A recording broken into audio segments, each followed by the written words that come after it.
السلام علیکم جی، شفیق اوان خالد کی عمر سلمان عابد کے ساتھ میں ہوں اسار رانا اور پروگرام خبر کی خبر میں آپ کو خوش آمدید کہتا ہوں۔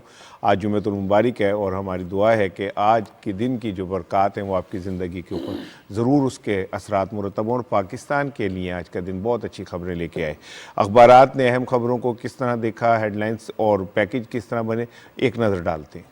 کرمنل لا سسٹم کی تفصیلات سامنے آ گئی۔ وزیر اعظم نے طاقتور کو قانون کے تابع کرنا جہاد قرار دے دیا، اور پی ایس ایل 7 کی رنگا رنگ تقریب کو آج کے تمام قومی اخبارات نے فرنٹ پیجز پہ ڈسپلے کیا ہے۔ روزنامہ جنگ کی سرخی فوجداری قوانین کی تفصیلات سے متعلق ہے۔ فوجداری قوانین 100 ترامیم، منشیات اور ریلوے مقدمات میں سزائے موت ختم، تفتیش 45 دن میں غیر قانونی پولیس حراست پر 7 سال قید۔ روزنامہ دنیا نے اسی خبر کو اس انداز سے پیش کیا۔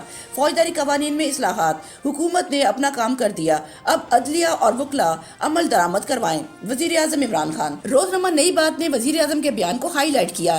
نظام انصاف میں اصلاحات کا مقصد عام آدمی کو انصاف کی فراہمی، طاقتور کو قانون کے تابع بنانا جہاد، وزیر اعظم عمران خان۔ روزنامہ نوائے وقت کی سرخی کے الفاظ ہیں، طاقتور کو قانون کے تابع کرنا جہاد، فوجداری نظام میں اصلاحات کر دیں، عدلیہ وکلا عمل درآمد کروائیں، وزیر اعظم۔ روزنامہ ایکسپریس کی سرخی جوانوں کی شہادت سے متعلق ہے۔ کیچ چیک پوسٹ پر دہشت گردوں کا حملہ، 10 جوان شہید۔ روزنامہ پاکستان نے پی ایس ایل 7 کے آغاز کو اہمیت دی۔ رنگا رنگ تقریب سے پی ایس ایل 7 کا آغاز، نیشنل اسٹیڈیم روشنیوں سے جگمگا اٹھا۔ ملتان سلطانز نے کراچی کنگز کو شکست دے دی۔ انگلش اخبار ڈان کی لیڈ سٹوری ہے، government legal fraternity at odds over criminal law reforms. The News کی ٹاپ سٹوری ہے، 700 amends to overhaul legal system.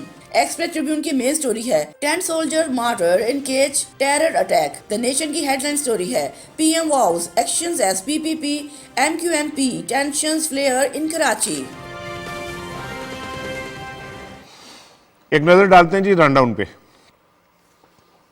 فوجداری قوانین میں 100 بنیادی ترامیم، اب عدلیہ اپنا کردار ادا کرے، وزیر اعظم Imran Khan. Supreme court bar کو سیاسی مقاصد کے لیے استعمال نہیں کرنا چاہیے، ملائکہ بخاری۔ وزیر اعظم عمران خان کا ایم کیو ایم کارکن کی ہلاکت پر نوٹس، پیپلز پارٹی کو حساب دینا ہوگا ایم کیو ایم۔ کیا پیپلز پارٹی اور جماعت اسلامی کے درمیان بلدیاتی قوانین پر معاہدہ باقی جماعتوں کو قابل قبول ہوگا؟ اور آج کا دی نیوز کا اداریہ انجسٹیفائیڈ وائلنس بھی کراچی میں سندھ اور ایم کیو ایم کی محاذرائی کے حوالے سے ہے۔ کچھ بھی کر لیں، نواز شریف واپس نہیں آئیں گے، چودھری شجاعت حسین۔ اور پی ایس ایل کا میلہ سج گیا، رنگا رنگ افتتاحی تقریب۔ ٹاپ ٹرینڈ بھی ٹویٹر پہ پی ایس ایل 2022 ہے۔ آج کے پروگرام میں روزنامہ نوائے وقت میں نصرت جاوید صاحب کا کالم، اپنے حصے کے طلبگار نئے دعوے دار بھی شامل ہے۔ السلام علیکم جی، آج جمعے کا دن ہے اور آپ سب کو جمعہ مبارک ہو۔ اور سر ہم تینوں نے فیصلہ کیا کہ آپ کو 2 دن کو چھٹی پہ بھیج دیا جائے، تو بھیج دیا جائے۔ 2 دن آپ چھٹی رانا صاحب پنجابی کی کہنے آج تو اینٹ بڑا پکھے ہے سویر دا۔ ہاں نہیں، وہ جمعہ سلمان صاحب اس میں اپنا نوٹس لیں گے کہ کیا نہیں، لیکن وہ ذرا تھوڑا سا ہوتا ہے نا، ہمارے اندر کا بھی ایک چھوٹا سا بچہ اسکول والا ہوتا ہے نا، جب وہ چھٹیاں قریب آتی ہیں نا تو اس کے اندر ایک نئی ترنگ، نئی امنگ پیدا۔ رانا صاحب کے اندر ایک مزاح کی حس بھی جو ہے وہی اسی کی بات کر رہے ہیں۔ آج صبح سے ان کے اینٹ پکھا ہوا ہے۔ آج صبح سے کوئی چیز ہوئی آپ کے ساتھ آج؟ مجھے گھر پر تو کوئی واقعہ نہیں ہوا رانا صاحب؟ نہیں، ہیلتھ کارڈ کی خوشی ہے کہ دیکھیں ابھی ہم جو ڈسکس کر رہے تھے وہ یہ تھا کہ یہ ہیلتھ کارڈ اگر فرض کریں کسی کے پاس نہیں بھی ہے اور اس کے پاس اس کا شناختی کارڈ ہے تو وہ ہیلتھ کارڈ کے طور پہ ہی استعمال ہو سکتا ہے۔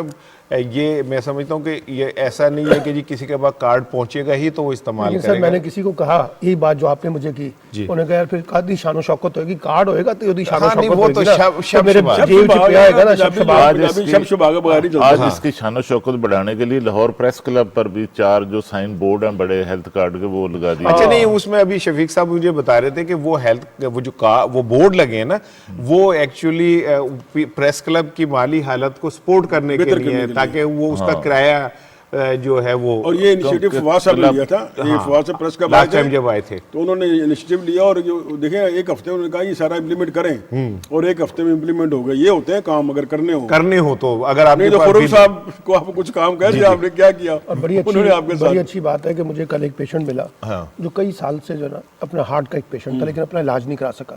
اس نے یہ حمید لطیف میں یہ صحت کارڈ جو ہے اس کے تحت اپنا علاج کروایا اور اس کا آپریشن ہوا ہے, تو بڑا خوش تھا. وہ کہتا ہے یار کہ اس کارڈ سے مجھے بڑا فائدہ ہوا ہے. دیکھیں سر, اگر اس کارڈ کو دیکھا جائے نا تو یہ ایسی ایک خوشی اور ایک ایسی چیز ہے جو ابھی عام آدمی کو محسوس نہیں ہو رہی. اللہ نہ کرے کہ اس کارڈ کے استعمال کی ضرورت کسی کو بھی پیش آئے. ہماری دعا یہ کہ پورے پاکستان میں اللہ نہ کرے کسی کو اس کارڈ کے استعمال کی ضرورت پیش آئے, لیکن اگر یہ پیش آئے گی تو اندازہ ہوگا کہ کتنا بڑا اقدام ان کے لیے ہو گیا ہے. رانا صاحب یہ کیا آپ سمجھتے ہیں ہیلتھ کارڈ جو یہ گیم چینجر ثابت ہوگا؟ بالکل ہوگا سر, بالکل ہوگا. آپ ایک بات دیکھیے گا کہ جیسے ابھی سلمان نے بات کی, ایک بات مثال دی, ہاں, کہ جیسے ہی کسی کو استعمال ہوگا اسے پتہ چلے گا کہ یار یہ تو کتنا بڑا ہے. یہ رانا صاحب اتنی بڑی سہولت ہے کہ اس میں 10 لاکھ تک جو ہے وہ فیسلٹی آپ جو ہے وہ ہیلتھ کوریج کے تحت اویل کر سکتے ہیں. دوسرا جو دور دراز علاقوں سے جو غریب مریض لاہور یا دوسرے شہروں میں آنا چاہیں ان کو آنے جانے کے لیے کرایہ بھی 1000 روپے دیا. اندازہ کریں نا آپ, اس کو پبلسائز کرنا چاہیے, اس کی بڑی فیسلٹی ہے تو اس کو بڑے پیمانے پہ لوگوں تک پہنچانا چاہیے. پشاور سے ایک پیشنٹ جو ہے یہ پی آئی سی لاہور میں آ کے اس نے یہ صحت کارڈ کے تھرو جو ہے نا اپنا آپریشن کروایا اور فری آف کاسٹ ہوا ہے, اور اس کو باقاعدہ فیسلیٹیٹ کیا گیا کہ ادھر وہ آیا ہم کے پی کے, لیکن اس کو پنجاب نے بڑا فیسلیٹیٹ کیا. اور وہ کہتا ہے کہ میں تو سوچ بھی نہیں سکتا تھا کہ اس طرح کا کارڈ ہوگا اور اس کی مدد کے ساتھ میرا مفت علاج ہوگا. پنجاب کے اندر صرف رانا صاحب, صرف پنجاب کے اندر شفیق صاحب 400 ارب روپے جو ہیں وہ پنجاب حکومت نے اس پروگرام کے لیے جو ہیں وہ مختص کیا. میں پڑھ رہا تھا کہ جو پیشنٹ آئے گا جب وہ اس کا ٹریٹمنٹ ہو جائے گا تو اس کے جو گھر پہنچانا ہے وہ بھی ہاسپٹل کے ذمہ ہے کہ وہ ان کو اس پیشنٹ کو گھر بھی پہنچائے گا کارڈ کے تھرو. اسی کا حصہ وہی ہم کہہ رہے ہیں نا کہ جو 1000 روپیہ کرایہ ہے وہ بھی اسی کے تحت. لیکن ان چیزوں کو ہائی لائٹ کرنا چاہیے, چیزیں ہائی لائٹ نہیں. اگر سلمان صاحب آج بات نہ کرتے کہ وہ تو ہمیں بھی پتہ نہیں چلتا کہ کتنا افیکٹو کارڈ ہے. کارڈ کا ذکر میں نے کیا تھا, میں سامنے پڑھا تھا, کارڈ کا ذکر صبح سے میں کر رہا ہوں. یہ کریڈٹ سلمان کو نہیں جاتا, ہر طرح کے کارڈ کا ذکر کر رہا ہوں, کریڈٹ مجھے جاتا ہے. دیکھیں ابھی جو آپ نے شفیق صاحب بات کی نا کہ ول ہو تو سب کچھ ہو سکتا ہے. حکومت کی ول ہے کہ وہ اس نے اس جو لوگ ہیں عوام ہیں ان کی زندگی میں آسانیاں لانی ہے. وہ سب باتیں نہیں کر رہے. یہ کارڈ کا تو 7 ذکر ہو گیا. اب یہ جو 100 فوجداری قوانین میں ترامیم ہے نا شفیق صاحب, یہ اگر ہو جاتی ہیں تو آپ سوچ نہیں سکتے کتنا بڑا انقلاب جو ہے عام آدمی کی زندگی میں آ جائے گا. ایک رپورٹ میں چاہ رہا تھا شیئر کر لوں, پھر اس کے بعد اس پہ بات کرتے ہیں. ضابطۂ فوجداری میں ترمیم کی تفصیلات سامنے آ گئی. ترمیم کے مطابق ملزمان کے معائنے کے لیے میڈیکل بورڈ میں ماہر نفسیات شامل ہوں گے. ایس ایچ او کے لیے گریجویشن کی ڈگری لازمی ہوگی, اور جہاں مقدمات کا بوجھ زیادہ ہوگا وہاں S H O S P rank کا ہوگا. مجوزہ فوجداری ترمیمی قوانین کے مطابق مفرور ملزمان کے شناختی کارڈ اور بینک اکاؤنٹس بلاک کر دیے جائیں گے, جبکہ جلسے جلوسوں میں اسلحہ لے کر جانے کی اجازت نہیں ہوگی. دفعہ 161 کے تحت ہونے والے بیانات کی آڈیو ویڈیو ریکارڈنگ بھی کی جائے گی. پروسیکیوٹر تفتیش سے مطمئن نہ ہو تو مزید یا اثر نو تحقیقات کا کہہ سکے گا. ترامیم کے مطابق فوجداری مقدمات کا ٹرائل 9 ماہ میں ہوگا. ہر ماہ ہائی کورٹ کو پیش رفت رپورٹ جمع کروانی ہوگی. غیر سنجیدہ مقدمے بازی پر سیشن کورٹ 10 لاکھ روپے تک کا جرمانہ کر سکے گی, اور 9 ماہ میں ٹرائل مکمل نہ ہونے پر ٹرائل کورٹ ہائی کورٹ کو وضاحت دینے کی پابند ہوگی. ٹرائل کورٹ کی وضاحت قابل قبول ہوئی تو مزید وقت دیا جائے گا. بل میں یہ بات بھی شامل کی گئی ہے کہ ٹرائل کورٹ میں گواہان کے بیانات کی آڈیو ویڈیو ریکارڈنگ کی جائے گی. گواہ بیان کے ٹرانسکرپٹ سے اختلاف کرے تو ریکارڈنگ سے استفادہ کیا جائے گا. گواہ عدالت نہ آ پائے تو ویڈیو لنک پر بیان ریکارڈ کروا سکیں گے, جبکہ بیرون ملک مقیم گواہان بھی مجاز افسر کی موجودگی میں بیان ریکارڈ کروا سکے گا. ترامیم کے مطابق فوجداری مقدمات میں 3 دن سے زیادہ کا التوا نہیں دیا جا سکے گا. 3 دن سے زیادہ التوا دینے پر ٹرائل کورٹ کو وجوہات بتانا ہوں گی. اس کے علاوہ فوجداری ریفارمز میں منشیات مقدمات میں سزائے موت ختم کرنے کی تجویز بھی دی گئی ہے, اور کہا گیا ہے کہ سزائے موت کی جگہ مجرم کو باقی تمام زندگی جیل میں گزارنے کی سزا ہوگی. ریلوے ایکٹ میں بھی سزائے موت ختم کرنے کی تجویز دی گئی ہے, جبکہ غیر قانونی پولیس حراست پر 7 سال تک سزا کی تجویز کی گئی ہے, اور مفرور ہونے پر بھی 7 سال تک کی سزا ہی مقرر کرنے کی تجویز دی گئی ہے. شفیق صاحب, وزیر اعظم عمران خان نے کہا کہ دیکھیں ہم نے اپنا کردار ادا کر دیا, اب عدلیہ اور وکلا کی ذمہ داری ہے کہ اس کام کو آگے لے کے چلیں. رحمان صاحب یہ 100 تو بنیادی اس کی ترامیم ہے، لیکن 600 ذیلی جو ہیں وہ ہیں. اصل میں یہ ہے نا، یہ ہمارا جو برٹش عراق کا قانون آ رہا تھا نا، آپ دیکھ رہے تھے کہ اپنا دادا کیس شروع کرتا ہے اور پوتے اور اس کے آگے اولاد تک کی کیس مکمل نہیں ہوتا. اب یہ لکونہ تھے، اگر جسٹس آپ ٹائم میں نہیں دیتے تو اس جسٹس کا کیا فائدہ. اور اس میں اپنا یہ پورا اس پروگرام میں احاطہ نہیں کر سکتے 700 ترامیم کا، لیکن جو بیسک اس کی ہیں اس میں آپ دیکھ رہے ہیں کہ اس میں آپ کو سب سے پہلے کہ جسٹس ڈیلیٹ نہیں ہوگا، آپ کو فوری انصاف ملے گا. پھر آپ کو ہوتا یہ ہے کہ کوئی ایسے مقدمات ہوتے ہیں جس میں ایس ایچ او ضمانت، یہ بھی ہے کہ ایس ایچ او ضمانت لے سکتا ہے. اب جو چلیں غلطی کسی سے ہو سکتی ہے، وہ اگر ضمانت کے لیے عدالتوں میں دھکے، پھر وکیل یہ وہ، اب یہ سارا لیا گیا مستعار جو اپنا برٹش اور اپنا اس وقت امریکہ میں ہے نا، کہ ایس ایچ او کی اتنی پاور دے دی کہ وہ ضمانت لے سکتا ہے. پھر آپ دیکھیں کہ اپنا جو آپ کے کرایہ داری کے لوگ سال سال خوار ہوتے تھے کہ آپ کا مکان ہے، قبضہ کر لیا کرایہ دار نے، اور آپ جناب وہ تاریخ پہ تاریخ اب باؤنڈ کر گیا ہے کہ آپ کوئی بھی کیس ہوگا آپ اس کو اپنا بر وقت اپنا کریں گے. بالکل ٹھیک ہے. اب دیکھیں ہمارا مسئلہ کیا، ہمارے مقدمات زیادہ تر کیا ہیں ہمارے ہیں جی، قبضے کے، ہمارے چلے کرمنل جو سیریس کرائم کے علاوہ ہمارے جب کہ جھگڑا ہو گیا، جھگڑے ہوتے رہتے ہیں، پھر ٹریفک کے قوانین ہیں، پھر آپ کے کسی نے قبضہ کر لیا، پھر کوئی کرایہ دار آ گیا، کوئی آپ کا کوئی نوٹری پبلک کا کوئی مسئلہ ہو گیا، اس قسم کے چھوٹے مقدمات جو ہمارے زندگی کے ساتھ چل رہے ہیں. لیکن ہوتا یہ ہے کہ وہ 3 4 5 سال چلتے رہتے ہیں اور اس کا نہ کوئی مدعی ہوتا. آپ دیکھیں نا کہ آپ نے کالم میں لکھا تھا جس میں ایک رکشے کا اس نے اپنا واپس لینا تھا، اس کو اپنا سب انسپیکٹر نے کیا اس کو اپنا جھنڈی دکھائی کہ جب آپ جناب عدالت جائیں گے ہی جائیں گے. اب مانے اس میں آپ پورا اس کا کریں نا، پورا ہم اس کا نہیں کر سکتے اس پروگرام میں. وہ آپ کا جو ہے نا 50% جو ہے نا جھگڑا مقدمات وہ تھانے میں حل ہو جائیں گے، اور ایس ایچ او یا اپنا تفتیشی افسر ہے نا وہیں اس کو آپ ضمانت دے دے گا یا وہی اس کا فیصلہ کر دے گا. اب پھر سب سے بڑی بات یہ کہ اب وہ ایس ایچ او ختم ہو گئے جو میٹرک یا مڈل تھے، بالکل ٹھیک ہے. ان کو اب کر رہے ہیں کہ وہ جو اپنا گریجویٹ ہوں وہ ہوں. بلکہ میں تو کہوں گا کہ آپ جو اتنے ایل ایل بی پھر رہے ہیں بے روزگار، اس کو ایل ایل بی کر دیں کہ جو ایل ایل بی ہو وہ ایس ایچ او بنے، تاکہ اس کو قانون سے آگاہی ہو اور وہ اپنا بہتر خدمت کر سکے. بالکل ٹھیک ہے. اور یہ اگر بالکل آپ نے ٹھیک ہے، اگر یہ امپلیمنٹ ہو گیا تو یہ بہت بڑا گیم چینجر ہوگا اور لوگوں کو ایک سکون ملے گا ان کی زندگیوں میں کہ بھئی وہ عدالتوں میں دھکے کھاتے ہیں، جاتے ہیں اور انصاف نہیں ملتا. بالکل ٹھیک. اب انصاف بر وقت، اور پھر جو چھوٹے مقدمات ہیں ان کو آپ کا ایس ایچ او لیول تک، تھانے لیول تک اس کا حل، یہ بہت بڑی اچیومنٹ ہے. اور ہمیں آپ اس سے امید کرتے ہیں کہ یہ فلاحی منصوبہ ہے اپنا عوام کا، اس کی مخالفت نہ کریں، اس کو سپورٹ کریں تاکہ لوگ سالوں کی مقدمہ بازی سے باہر آئیں اور انہیں کوئی سکھ کا سانس ملے. بالکل ٹھیک ہے. سلمان صاحب، جیسے شفیق نے کہا کہ اب بہت سارے معاملات تو عدالتوں سے پہلے ہی حل ہو سکتے ہیں اس کے ان ترامیم پہ اگر عمل ہو گیا. پھر دوسری بات یہ کہ عام آدمی کو براہ راست ریلیف جو ہے وہ ملے گا. دیکھیے اگر آپ پاکستان میں عام افراد سے جا کے پوچھیں نا تو وہ سب سے زیادہ جس چیز کا رونا ہوتا ہے نا وہ انصاف کے نظام کا ہے. ورلڈ جسٹس رپورٹ جب آئی تھی، آپ کو پتا ہے کہ پاکستان کا پرسپشن جو ہے انصاف کے تناظر میں کہاں پہ ہے. ابھی یہ جو ان کو آئی ہے اپنا ٹرانسپیرنسی انٹرنیشنل کی رپورٹس میں بھی آپ کا رول آف لا جو ہے ایک بڑا کرٹیکل ایشو ہے. دیکھیے بات یہ ہے کہ تحریک انصاف اور عمران خان صاحب کا ایک بنیادی نقطہ وہ ہمیشہ سے ایک فیئر جسٹس اور فیئر ٹرانسپیرنٹ اور شفاف نظام، انصاف کا نظام. آپ کو اندازہ نہیں ہے کہ کل میں 2-3 ججز کے ساتھ جو ریٹائر تھے ان کے ساتھ بیٹھا ہوا تھا، کچھ وکیل بھی تھے، انہوں نے کہا یہ پورا کا پورا ہمارا عدالتی نظام کا کلچر جو ہے نا اس کو بدل دے گا، جہاں لوگوں کے اندر ایک اکاؤنٹیبلٹی بھی ہوگی، جہاں لوگوں کے اندر ٹرانسپیرنسی بھی آئے گی. اور یہ وہ چیزیں تھی بنیادی طور پہ جب بھی جوڈیشل ریفارمز کی بات ہوتی تھی پاکستان میں تو یہ کہا جاتا تھا یہ جو ڈیلے کا معاملہ ہے خاص طور پہ اس کو کیسے ڈیل کیا جائے.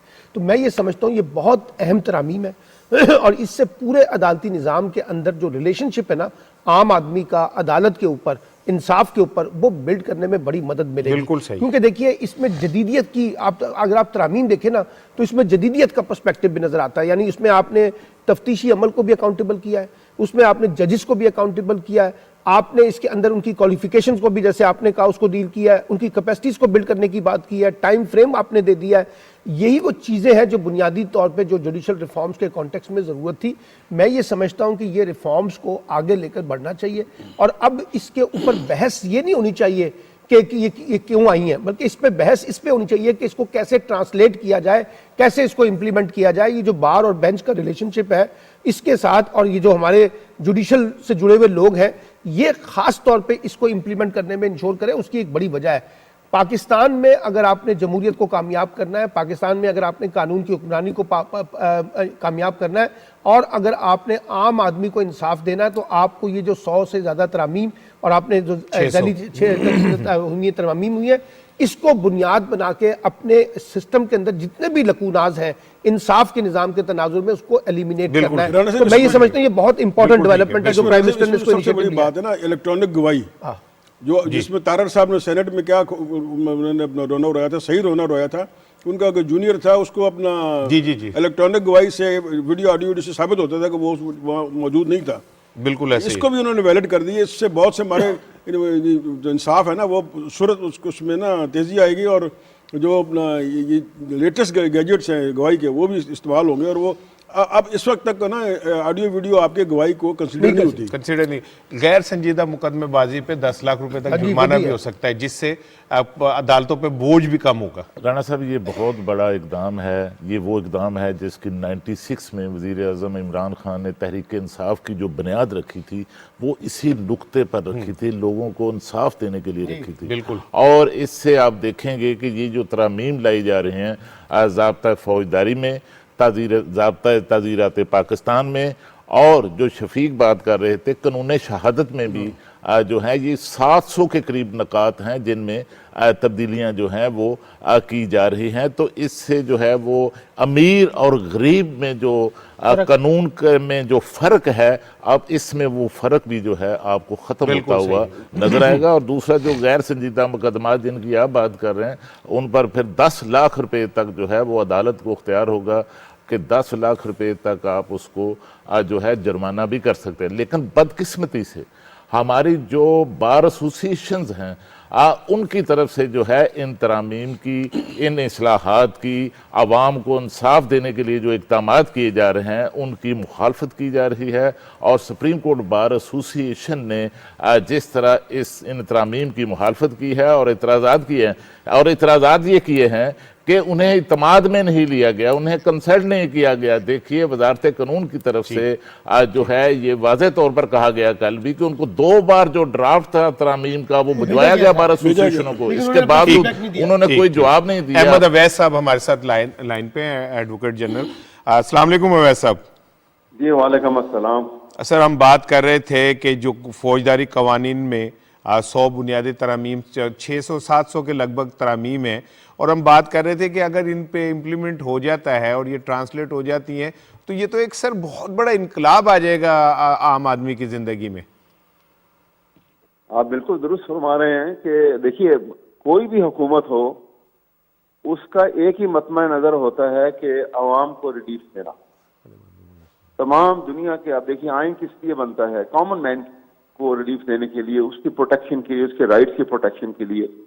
اور پاکستان میں ایک پرابلم چلی آئی, ایک مستقل جو ہے ہر حکومت کے دور میں آپ دیکھیے کہ قانون تو موجود ہے, قانون سازی کو جو ہے وہ تو اتنی زیادہ اوور لیجسلیشن ہوئی پڑی ہے, لیکن پرابلم انفورسمنٹ آف لا کی ہے, امپلیمنٹیشن کی پرابلم ہے. اس کو صحیح انفورس نہیں کیا جاتا اور کامن مین کی پرابلم کو سمجھا نہیں جاتا.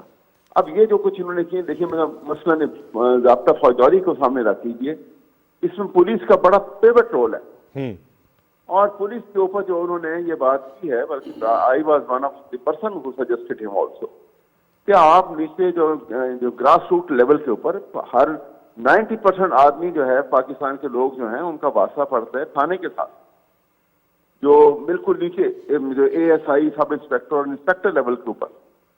لہذا وہاں پہ آپ جو آئی او ہے, جو انویسٹیگیٹنگ آفیسر ہے, اور جو ایس ایچ او ہے, جو اسٹیشن ہاؤس آفیسر ہے, جی یہ آپ پڑھے لکھے لا گریجویٹس لگائیں, ان کو ٹرین کر کے یہاں پہ لگایا جائے, بڑے جو کہ اچھی انویسٹیگیشن کریں, اچھے لیول پہ اس کی ایڈمنسٹریشن کریں, اور کامن مین کے ساتھ انسانیت کا سلوک کریں.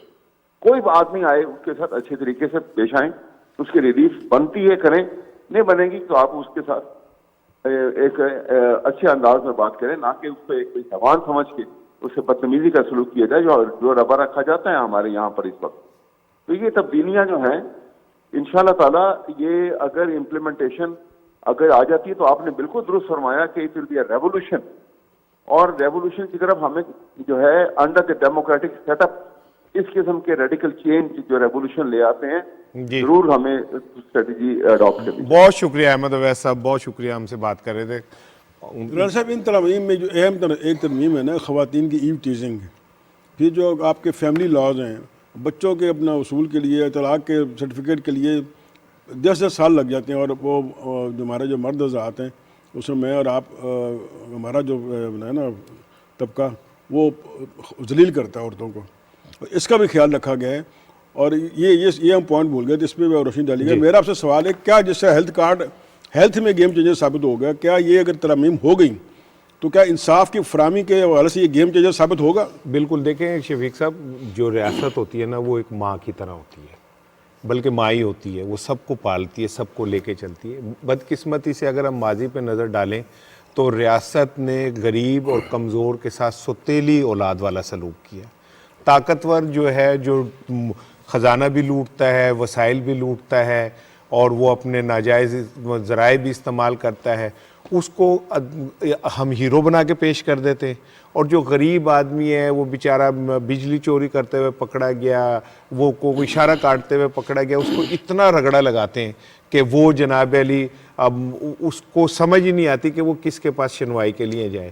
سر ونسٹن چرچل سے جب کسی نے پوچھا تھا سیکنڈ ورلڈ وار کے دوران کہ جی جرمن نے اینٹ سے اینٹ بجا دی ہے لندن کی, برے حال ہیں, تو انہوں نے کہا کہ عدالتیں کام کر رہی ہیں, تو ان کا جی کر رہی ہیں, تو ان کا پھر برطانیہ کو کوئی نقصان نہیں ہوتا.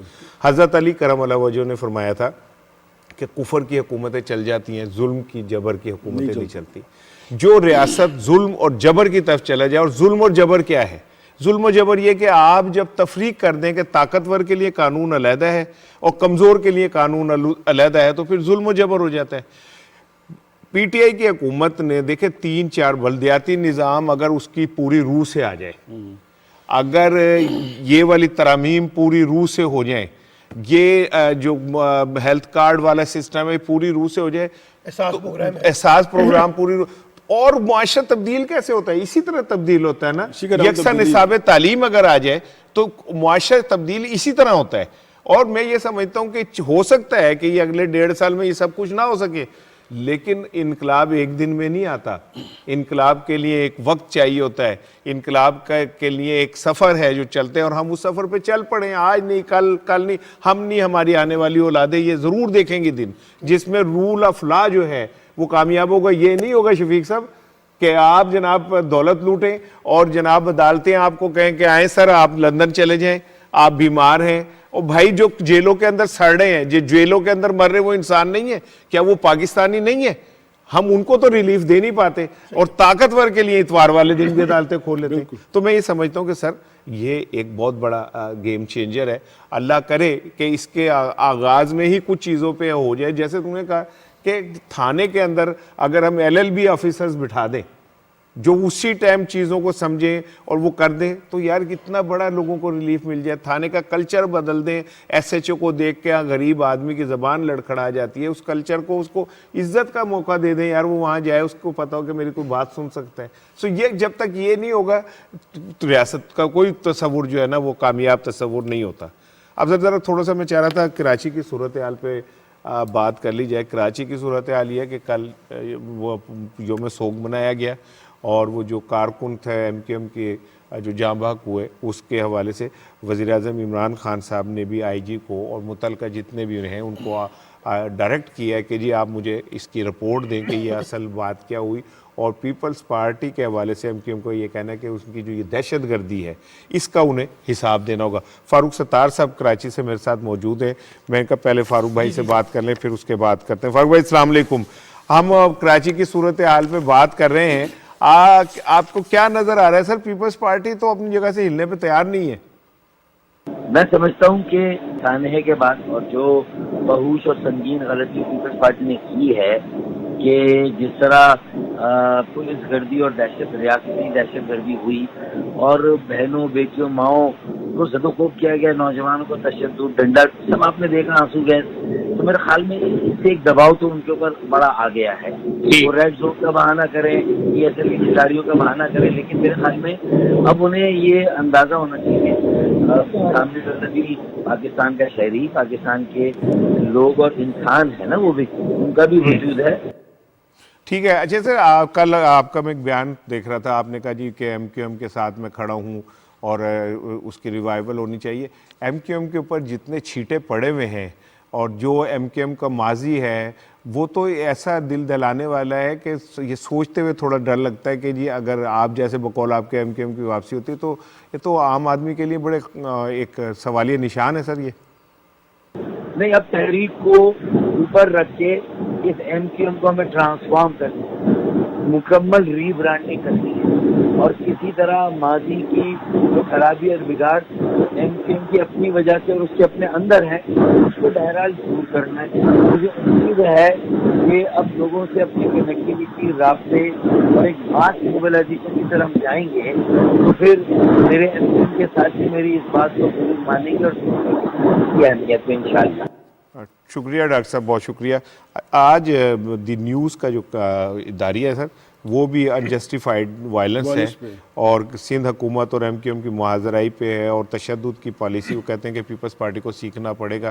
لگتا ہے پیپلز پارٹی سیکھنے پہ تیار نہیں ہے. یہ بڑی بدقسمتی ہے کہ جو کچھ اس وقت سندھ کے اندر ہو رہا ہے بلدیاتی نظام کے تناظر میں، اور جو کلچر آف وائلنس ہے جو انٹروڈیوس کروایا ہے. میں کل ایک کانٹرڈکشن دیکھ رہا تھا کہ سعید غنی صاحب نے یہ کہا کہ جناب وہ جو کارکن کی ہلاکت ہوئی ہے وہ اس کے گھر پہ ہوئی ہے اور اس کو ہارٹ اٹیک ہوا ہے، اس کا پولیس ٹارچر سے کوئی تعلق نہیں ہے. اور دوسری طرف میں دیکھ رہا تھا کہ مراد علی شاہ جو ہے وہ تعزیت بھی کر رہے ہیں، معذرت بھی کر رہے ہیں اور انکوائری کا بھی پورا حکم دے دیا کہ کیوں یہ سارا وائلنس ہوا ہے. تو یہ خود ایک انٹرنل کانٹرڈکشن نظر آتا ہے سندھ حکومت کے درمیان. ایک بات. دوسری بات یہ دیکھیے، جب آپ سیاسی ڈٹائی کا مظاہرہ کرنا شروع کر دیں نا اور اپنے موقف پہ قائم ہو جائیں اور دوسرے موقف کو سننے سے انکار کر دیں، یعنی آپ جبر کی بنیاد پہ، طاقت کی بنیاد پہ، دھونس کی بنیاد پہ، دھاندلی کی بنیاد پہ سندھ میں ایک بلدیاتی نظام مسلط کرنا چاہتے ہیں. اور جو سب سے بڑی بات ہے، میں بار بار کہہ رہا ہوں، جو دیہی اور شہری تقسیم ہے اس کے درمیان جو ایک تفریق ڈالی جا رہی ہے نا پیپلز پارٹی کی طرف سے کہ ہم نے سندھ کے شہری حلقوں کو اختیارات نہیں دینے اور ہم نے وہاں کے بنیادی حقوق کو سلب کر کے صوبائی حکومت کو زیادہ سے زیادہ با اختیار بنانا ہے. یہ ہے وہ بنیادی کانٹرڈکشن جو اس وقت بلا وجہ شہری اور دیہی تقسیم کو پیدا کرنے کا سبب بن رہا ہے. مسئلہ لوکل گورنمنٹ کا بھی ہے، لیکن لوکل گورنمنٹ سے زیادہ وہ جو کراچی شہر ہے جہاں پیپلز پارٹی کا کوئی اتنا اثر نہیں ہے، ان کو لگتا ہے کہ کراچی کے اندر یا پورے سندھ میں ہم نے ایک بڑی خود مختار اور ایک شاندار قسم کی لوکل گورنمنٹ بنا دی تو اس کا اصل بینیفٹ جو ہے وہ کراچی کے اندر بننے والی لوکل گورنمنٹ کو جائے گا جس کا کوئی بھی سربراہ ہو سکتا ہے. اس لیے پیپلز پارٹی اس میں اپنے آپ کو آئسولیٹ فیل کرتی ہے. اور یہ جو اس کا اداریہ ہے بالکل ٹھیک انہوں نے لکھا ہے کہ یہ انجسٹیفائڈ وائلنس ہے جو آپ نے کیا ہے. آپ مکالمے کے ساتھ بات چیت کر سکتے تھے، آپ ڈائلاگ کے ساتھ کر سکتے. آپ جماعت اسلامی سے تو مذاکرات کر رہے ہیں، آپ ایم کیو ایم سے مذاکرات کیوں نہیں کر سکتے؟ آپ تحریک انصاف سے مذاکرات نہیں کر سکتے؟ کیا وجہ صرف یہ ہے کہ یہ چاہتے یہ ہے کہ ایک ایسا نظام لوکل گورنمنٹ کا لایا جائے جو بنیادی طور پہ سینٹرلائزڈ بیسڈ ہو، یعنی صوبے اس کو کنٹرول کرے. ہم وہ جو 18ویں ترمیم کی بات کرتے ہیں، صوبائی خود مختاری کی بات کرتے ہیں، اس پہ نہیں آئیں گے. ہم اپنی مرضی اور منشا کا مطابق لائیں گے. اور یہ میں آپ کو بتاؤں، آپ جتنا مرضی سندھ لوکل گورنمنٹ اٹھا کے دیکھ لیں، آرٹیکل 140A اور آرٹیکل 32 کی یہ نفی ہے. خود عدالتوں کو اس کے اوپر نوٹس لینا چاہیے کیونکہ اس قانون کو چیلنج بھی کر دیا گیا ہے عدالت کے اندر. تو لیٹس سی کے دیکھتے ہیں. لیکن مجھے لگتا ہے کہ ایک ڈیلیئنگ ٹیکٹس ہے اور سندھ حکومت لوکل گورنمنٹ الیکشن بھی نہیں کروانا چاہتی. آپ کو پتا ہے انہوں نے کہا تھا کہ جب تک سینسس نہیں ہوں گے ہم الیکشن نہیں کروائیں گے. یہ ڈیلیئنگ ٹیکٹس سے کیا فائدہ ہو سکتا ہے؟ کوئی فائدہ نہیں ہوگا. وہ جماعتیں تو اپنی جگہ پہ موقع پہ کھڑی ہیں. دیکھیں مسئلہ پتہ کیا ہے کہ پیپلز پارٹی کی پلی یہ ہے کہ ہماری وہ اکثریت ہے، اس میں کوئی شک نہیں کہ جمہوریت میں اکثریت کی آواز سنی جاتی ہے، لیکن جب اکثریت آمریت میں بدل جائے تو پھر وہ جو اکثریت نہیں رہتی. اکثریت ہوتی ہے تمام جو دھڑے ہیں ان سے آپ بات چیت کریں، کوئی قانون سازی کر رہے ہیں، کوئی نیا اپنا پروجیکٹ لا رہے ہیں، نئے ایشو لے کے آ رہے ہیں جس سے تمام لوگ کنسرن ہیں، تو ان کو لے کے آئے پھر وہ اکثریت بنتی ہے. اگر ویسے آپ بلڈوز کریں گے تو پھر وہ امریت بن جائے گی. بالکل ٹھیک. اور یہ دیکھیں یہ اپنا انہوں نے جماعت اسلامی کا ذکر کیا ہے، اس سے پہلے بھی اپنا پی ٹی آئی والے یہ آواز اٹھاتے رہے کہ انہوں نے خدشات کا اظہار کیا اسی پروگرام میں خرم شیر زمان صاحب نے کہ جماعت اسلامی جو ہے پیپلز پارٹی کے ساتھ مل کے ہمارے ساتھ ہاتھ کر جائے گی اور وہ کوئی ایسا اپنا معاہدہ کر لے گی جس سے پوری اپنا یہ اپوزیشن کی تحریک باہر ہو جائے گی. پیپلز پارٹی کو وقتی تو فائدہ اٹھا سکتے ہیں، انہیں مل سکتا ہے انہیں، اور جماعت اسلامی کو بھی مل سکتا ہے، لیکن جو ایک بڑے کینوس میں ایک تحریک تھی جو مین ایشوز تھے، مین ایشوز پہ ابھی تک نہیں آئے. اور 2-4 لالی پاپ میری سلمان صاحب سے بات ہو رہی پروگرام سے پہلے کہ 2-4 لالی پاپ انہوں نے جماعت اسلامی کو دے کے سمجھ لیا ہے کہ اس کو ہم نے لپیٹ لیا ہے. یہ ایسے نہیں لپیٹا جائے گا جب تک آپ تمام اسٹیک ہولڈرز کو لے کے آئیں. بڑا ٹھیک کہا انہوں نے. آپ جماعت اسلامی سے مذاکرات کر رہے ہیں تو آپ پی ٹی آئی کو کیوں بھول گئے, جو مین اسٹیک ہولڈر ہے اس کے آپ کے پاس سب سے بڑی جماعت ہے وہاں سندھ کی, پھر آپ ان کو بھول گئے, اپنا ایم کیو ایم کو بھول گئے. چلیں جو اس وقت سندھ اسمبلی میں اسٹیک ہولڈرز ہیں ان کو آپ سامنے لے کے آئیں. یعنی اپنے فائدے کے لیے پتلی گلی سے آپ ایک نے معاہدہ کر لیا, اور وہ معاہدہ کون مانے گا؟ کوئی نہیں مانے گا. تو خدا کے لیے آپ صوبے کو مزید ایک بار پھر پیپلز پارٹی افسوس سے کرنا پڑ رہا ہے کہ بھٹو کی جماعت اور بے نظیر کی جماعت لسانیت کی طرف دھکیل رہی ہے. بالکل ٹھیک ہے. پہلے تو اربن رول تو تقسیم تھی نا, وہ بہت خوفناک تھی, لیکن اب جو یہ ہے نا, اب اس کو لسانیت کی طرف دھکیل رہی ہے. اور وہ ہم نے پچھلے 80 کا دور دیکھا ہے, اللہ نہ کرے وہ دور آئے. اور پیپلز پارٹی کو ہوش کے ناخن لینے چاہیے کہ اگر ایک جماعت کے ساتھ معاہدہ کرتی تو اس کو ایک کمیٹی میں لے جائے, سندھ اسمبلی کمیٹی میں لے جائے اور سامنے رکھے کہ آئے آپ چلیں, میجارٹی آپ کی ہے نا, کرنا آپ نے, لیکن ان سے بات کریں, ان سے انگیج کریں کہ جو شکیں واقعی جو متصادم ہیں آئین سے اور آپ کے لوکل باڈیز لا سے, تو اس کو ریموو کریں. تو ہر چیز کا حل ٹیبل پہ ہے. اور اکثریت جو ہے وہ اس طرح نہیں ہوتی ہے. اگر ایبسلیوٹ اکثریت آپ کہہ رہے ہیں ہم نے ہر کے گلوٹن کرنا ہے, بلڈوز کرنا ہے, پھر وہ امریت ہوتی ہے. بالکل ٹھیک ہے. خالد صاحب, پیپلز پارٹی اتنی خوفزدہ کیوں ہے کراچی, حیدرآباد, میرپور خاص, ان شہروں کے حوالے سے؟ 35 سال سے وہ اس صوبے کے اندر ہے, اور اس کے باوجود وہ اتنی خوفزدہ کہ اگر اسے یہ پتہ ہے کہ اگر یہاں پہ ہم نے آزادانہ انتخابات کرائے تو ہمارا وجود نہیں رہے گا. دیکھیے رانا صاحب کہ آئین کے آرٹیکل 148 کے تحت جو ہے بلدیاتی اداروں کو جو صوبائی حکومتیں ہیں وہ پابند ہیں مالی خود مختاری دینے کی, انتظامی خود مختاری دینے کی اور سیاسی خود مختاری دینے کی. بدقسمتی سے پیپلز پارٹی کراچی اور حیدرآباد اور دوسرے جو بڑے شہر ہیں, اب وہاں کا جو بلدیاتی نظام ہے اس کو خود مختار نہیں بنانا چاہتی, ان کو اختیارات نہیں دینا چاہتی, ان کو وسائل نہیں دینا چاہتی. یہی وجہ ہے کہ جو من پسند جو بلدیاتی نظام ہے وہ سندھ میں جو ہے وہ رائج کیا جا رہا ہے, جس کی اسمبلی کے اندر اور اسمبلی کے باہر ہر سطح پر تمام چھوٹی بڑی جماعتوں نے مخالفت کی ہے. دیکھیے شفیق صاحب کہ پیپلز پارٹی نے 27 فروری کو کراچی سے لے کر اسلام آباد تک جو ہے اب وہ حکومت کے خلاف, وفاقی حکومت کے خلاف احتجاج کا اعلان کیا ہے, لانگ مارچ کا اعلان کیا ہے. وہ خود تو چاہتے ہیں کہ کراچی سے لے کر اسلام آباد تک ان کے لانگ مارچ کو, ان کے احتجاج کو کسی صورت نہ روکا جائے. تو پھر وہ جو سندھ کے اندر احتجاج ہو رہا ہے, جو سیاسی جماعتیں وہاں احتجاج کر رہی ہیں سندھ میں جہاں ان کی حکومت ہے, تو وہاں پھر کیوں ان کے احتجاج میں رکاوٹ ڈالی جا رہی ہے؟ وہاں ان کو کیوں پھر انتقام کا نشانہ بنایا جا رہا ہے؟ وہاں ان پر کیوں تشدد کیا جا رہا ہے؟ تو یہ رویہ جو ہے پیپلز پارٹی کو اپنا تبدیل کرنا پڑے گا, اور اس معاملے کو ان کو چاہیے کہ اسمبلی میں لے جائیں, اور اسمبلی میں موجود اپوزیشن کی تمام جماعتوں کی ان پٹ اسی طرح لے جسی طرح پنجاب کے اندر جو ہے پنجاب اسمبلی میں 23 رکنی کمیٹی بنی ہے, اور تمام اپوزیشن کی جو تجاویز ہیں وہ بلدیاتی نظام پر لی جائے. بالکل. صاحب یہ بتائیے, بلاول صاحب تو بہت شور مچاتے ہیں 18ویں ترمیم کا, صوبائی خود مختاری کا, وفاق پہ الزام لگاتے ہیں کہ جناب یہ ہمارے بنیادی حقوق جو ہے وہ غصب کر رہے ہیں. یہ جو سندھ ہے اس کے بارے میں ان کا دورہ معیار کیوں؟ بھائی آج ان کا ایک بیان چھپا ہے کہ جی آزاد عدلیہ نہ ہونے کا سب سے بڑا نقصان پیپلز پارٹی کو ان سے پوچھے, آپ 2 دفعہ 3 دفعہ اقتدار میں آئے, آپ نے عدلیہ کے اندر کیوں نہیں اصلاحات لے کے آئے؟ آج جو آپ رونا رو رہے ہیں, جب آپ 5 سال حکومت میں رہے تو محترمہ بے نظیر بھٹو کے قتل کے حوالے سے آپ آزاد تفتیش کیوں نہیں کرا سکے؟ جو اقوام متحدہ کا تفتیشی وفد آیا تھا اس کو آپ نے کام کرنے کیوں نہیں دیا؟ کیوں یہ ان کے وفد نے جا کے کہا کہ جب ہم وہاں پہنچے تو ہمیں اس وقت کے وزیر داخلہ نے چند فائلیں پکڑا دی, انہوں نے کہا کہ یہ آپ کی تفتیش ہے, بس آپ اس پہ ہی رہیں گے.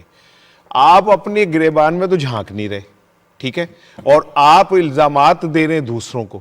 آپ نہ بلدیاتی اصلاحات کرنا چاہتے, نہ آپ یہ والی اصلاحات کرنا چاہتے ہیں, عدالتی اصلاحات, نہ آپ قوانین میں تبدیلی لانا چاہتے. آپ جمہوریت کا رونا روتے ہیں, بچوں کی طرح پیر رگڑتے ہیں, ہمیں انصاف نہیں مل رہا. کس نے دینا تھا انصاف؟